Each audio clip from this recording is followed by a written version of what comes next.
Sir एक आम आदमी जो फाइल खरीदता है और उसके पैसे ज़ाया हो जाते हैं, हुकूमती सतह पर क्या किया जाता है फिर? पाकिस्तान में किसी किस्म की अथॉरिटी नहीं है जो इसको रेगुलेट करे। जैसे LDA है, KDA है, CDA है, ये सारी जो सोसाइटी है सिर्फ नक्शे की हद तक हैं कि आप इसे नक्शा बनवा लें, अप्रूवल ले लें, इनको आप कोई फीस दे दें, दैट्स ऑल। ये जो बाकी चीज़ें हैं इसके लिए कोई अथॉरिटी नहीं है। एक रियल एस्टेट एजेंट है जिसको हम बोलते हैं, 90% ऑफ उसमें जो लोग हैं वो उनकी कोई तालीम नहीं है। अगर तालीम याफ्ता हैं भी तो रियल एस्टेट के मुतालिक उनके पास कोई डिग्री, कोई तालीम नहीं। लैक ऑफ एजुकेशन तो है ही है, लेकिन उसके अलावा आपका नॉलेज ही कोई नहीं है।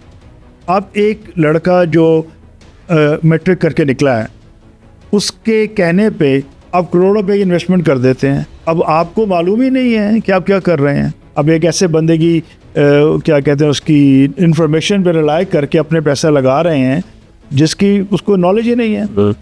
जहाँ से मैं पढ़ के आया इसके मुतालिक इसमें ये होता है कि पहले आपको 6 महीने एक जाना पड़ता है स्कूल में, रियल एस्टेट स्कूल होता है, ठीक है, आपको लाइसेंस दिया जाता है, ठीक है, फिर आप 3 साल किसी ब्रोकर के अंडर काम करते हैं, ठीक है, अच्छा, और उसके बाद आप ब्रोकर का लाइसेंस भी ले सकते हैं।